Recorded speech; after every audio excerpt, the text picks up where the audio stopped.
Bismillahirrahmanirrahim. Assalamualaikum warahmatullahi wabarakatuh. Ketemu lagi dengan Cak Sugeng. Apa kabar? Semoga kita dalam keadaan sehat walafiat dan selalu dalam lindungan Allah Subhanahu wa taala. Amin. Baik, kali ini kita akan bahas analisa gaya-gaya pada mekanisme mesin pres. Mekanisme mesin pres, inilah mekanisme mesin pres. Jadi dalam mekanisme mesin pres ini ada sepasang roda gigi, pinion dan gear, ya, masing-masing dengan radius 6 cm dan 19 cm. Kemudian dihubungkan di sini titik A, ya, yang berjarak 10 cm dari O3 dengan sudut 105, dihubungkan dengan link 4, link 4 dihubungkan dengan link 5, link 5 adalah link yang ada engselnya. Kemudian link 5 dihubungkan dengan link 6 dan link 6 dihubungkan dengan piston. Nah, di sini piston diberi gaya P, di mana P yang diberikan pada link 7 ini yaitu piston sebesar 500 Newton. Tentukan besar dari arah torsi yang harus diberikan kepada link 2 supaya sistem di sini menjadi setimbang. Maka langkah penyelesaiannya adalah pertama buat gambar soal. Nah, ini dibuat gambar soalnya dengan benar. Kita buat misalkan dengan skala 1:5. Jadi kita pertama menentukan titik-titik engselnya ini sesuai dengan data yang diketahui. Kalau di sini 25 maka dijadikan 5 cm sesuai dengan skalanya 17 jadikan 3,4 dan 20 jadi 4 cm. Tahap berikutnya adalah menggambarkan roda giginya, yaitu link 2 dan link 3. Kemudian menentukan titik A, posisi titik A, yaitu berjarak 10 cm, berarti dibuat 2 cm, membentuk sudut 105. Kemudian tentukan titik B dengan menggunakan jangka, ya, seperti biasa. Digores, tancap di A, gores di B, di sini, tancap di O5, digores, akan dapat titik B. Dan kita hubungkan garisnya. Kemudian menentukan titik C sama masih juga menggunakan jangka. Tancap di titik B dan di titik O5. Kemudian digores sesuai dengan panjangnya. Maka didapatlah titik C. Kita hubungkan titik C dengan titik O5 dan titik B. Berikutnya adalah menentukan titik D. Masih menggunakan jangka, ya, ukur jangkanya, tancap di titik C, digores hingga memotong garis sumbu di titik D. Maka dihubungkan titik C dengan titik D, didapat link 6 dan gambarkan pistonnya. Udah selesai gitu saja.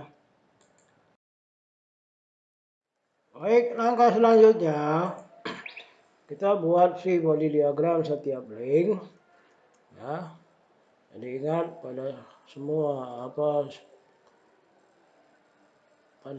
link atau mekanisme setimbang, maka setiap link harus setimbang.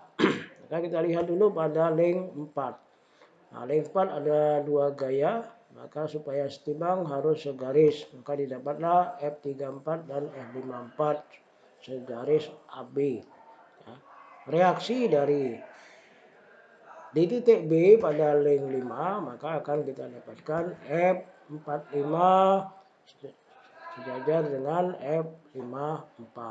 Demikian juga di titik A, reaksi dari F34, maka kita dapatkan F43 pada titik A, itu adalah sejajar AB. Ya. Nah, kemudian kita lihat pada link 6, yaitu karena 2 gaya, maka gayanya harus segaris. Maka didapatlah F56 dan F76 segaris, yaitu sejajar DC atau segaris DC.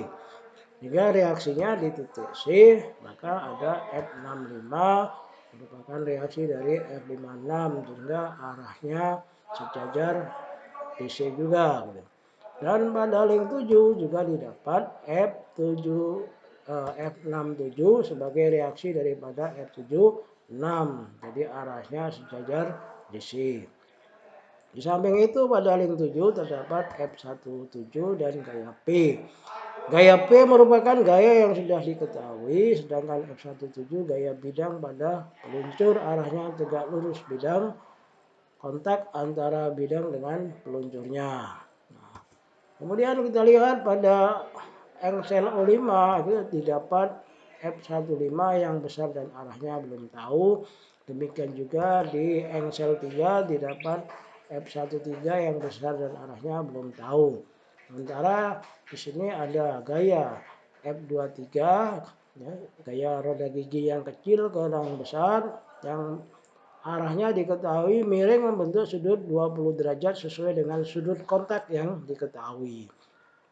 Jika reaksi dari F23, maka pada link 2 didapat F32 yang besarnya sama, arahnya berlawanan dengan F23. Di samping itu pada engsel 2 terdapat F12 yang besar dan arahnya belum tahu, dan torsi 2 yang besarnya belum diketahui.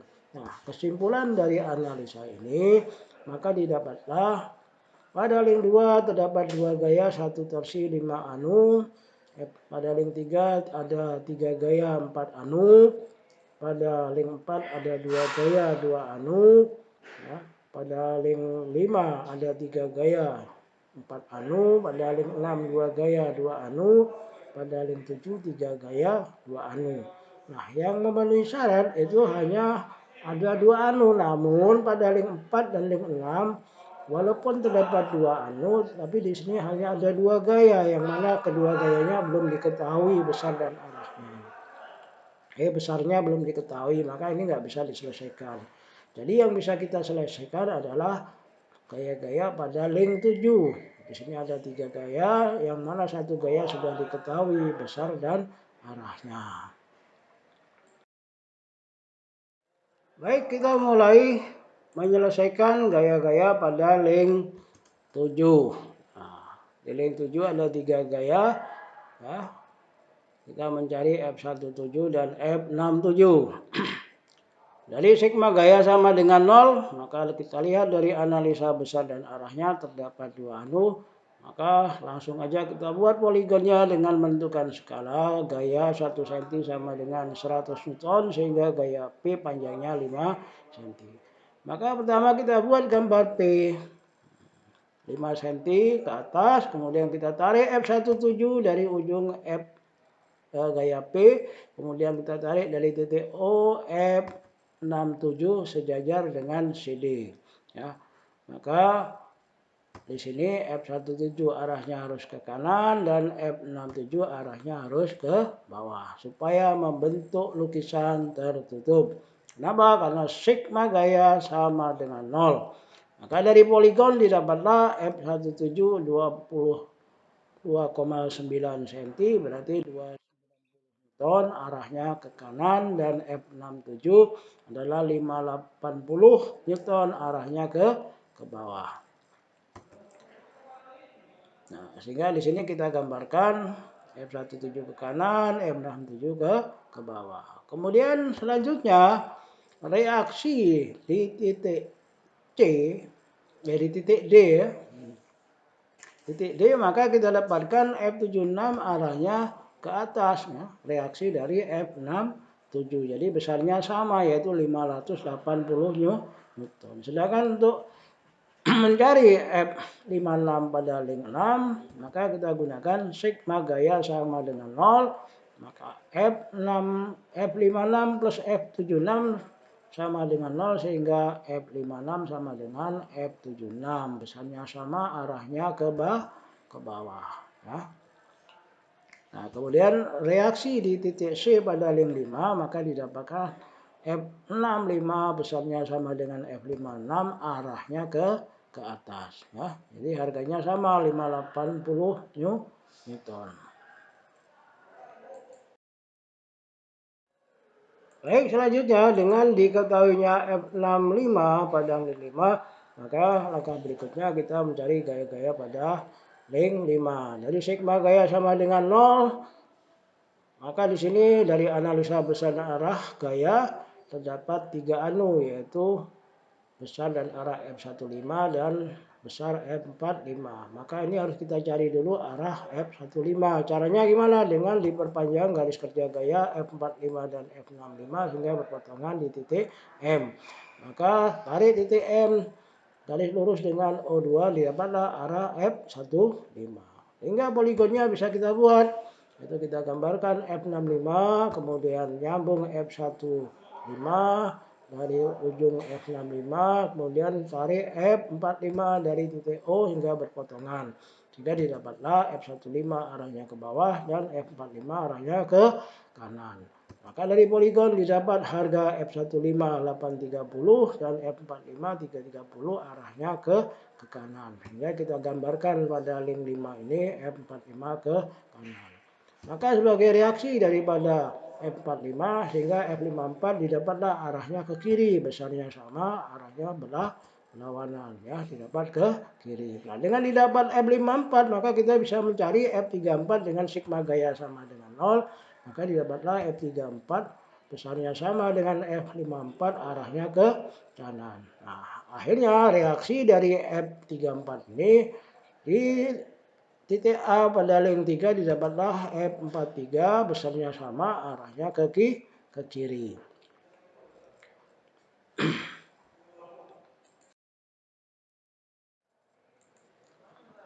Selanjutnya dengan didapatnya F43 pada link 3, maka kita mencari gaya-gaya pada link 3.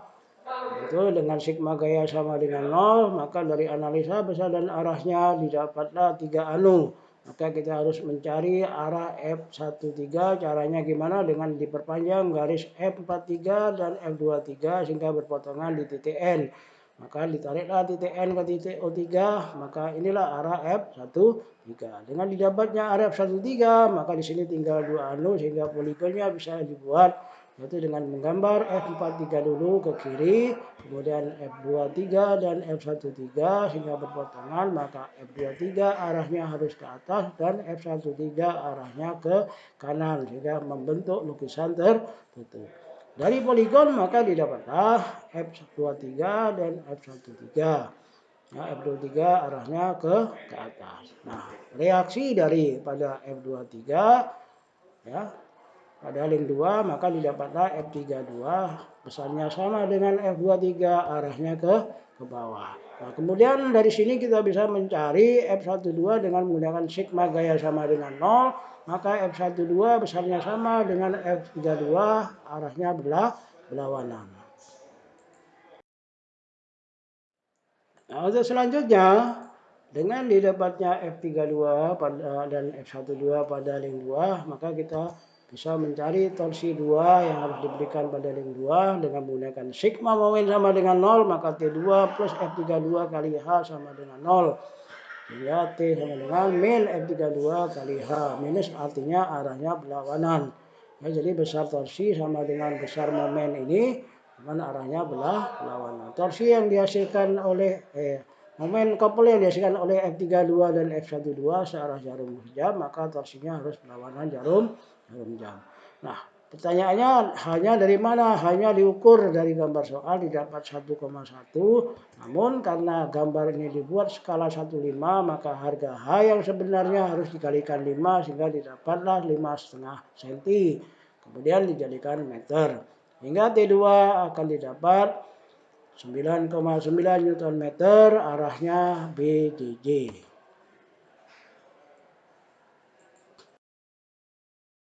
Baik, terima kasih atas perhatiannya. Semoga bisa dipahami. Tetap semangat dan jaga kesehatan. Salam sehat dari Kak Sugeng. Wassalamualaikum warahmatullahi wabarakatuh.